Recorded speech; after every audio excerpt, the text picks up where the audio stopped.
দেশের ক্রিকেটে একজন উপেক্ষিত এবং অবহেলিত ক্রিকেটারের নাম ইমরুল কায়েস। বাংলাদেশ দল যখন আসন্ন টি-20 বিশ্বকাপ নিয়ে ব্যস্ত, তখন ইংল্যান্ডে ঘরোয়া টুর্নামেন্ট খেলছেন জাতীয় দল থেকে অনেকটা দূরে থাকা ইমরুল কায়েস। ঘরোয়া মৌসুমের পর যুক্তরাজ্যে ব্যাট হাতে দুর্দান্ত সময় কাটাচ্ছেন এই ওপেনার। এবার ব্যাট হাতে ঝড় তুললেন অবহেলিত ইমরুল কায়েস। সেখানে কুমিল্লা ওয়ারিয়র্সের হয়ে ছোড়ো ব্যাটিংয়ে ইমরুল কায়েস করেন 150 রান। ইমরুল কায়েস যে এখনো ফুরিয়ে যাননি, সেই ইঙ্গিতটাই হয়তো বিসিবিকে দিয়ে রাখলেন। একের পর এক দুর্দান্ত পারফরমেন্স, তবুও যেন ইমরুলকে দেখার কেউই নেই। সবাইকে নিয়ে বিসিবির মহাপরিকল্পনা থাকলেও ইমরুল শুধু থাকেন পরিকল্পনার বাইরে। অনেক সময় ভালো পারফরমেন্স করলেও কখনো নিয়মিত হতে পারেননি জাতীয় দলে। আসা যাওয়ার মধ্যে তার ক্যারিয়ার এখন পর্যন্ত এগিয়েছে। ওপেনিংয়ে জুৎসই কাউকে খুঁজে পাচ্ছে না বিসিবি, এমন কথা প্রকাশ্যে এলেও কখনো সামনে আসেনি ইমরুল কায়েসের নাম। ভালো মানের ওপেনার পেতে ইতিমধ্যে কত কাহিনী না রচনা করেছে বিসিবি।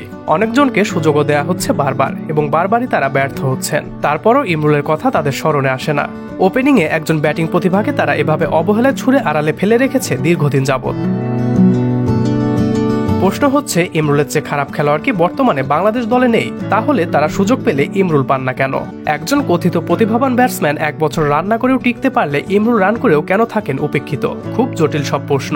এখানে সাইকোলজিক্যাল কিছু ব্যাপারও আছে। সম্ভবত ইমরুলের মধ্যে মানুষের মনে জায়গা করে নেয়ার ব্যাপারটাই নেই। না হলে তাকে নিয়েই কেন এত রসিকতা হবে? তিনি কেনই বা উপহাসের পাত্র হবেন? তবে ইমরুল যেখানে খেলুক, দিয়ে যাক নিজের সেরাটা, এখন এই একটাই প্রত্যাশা।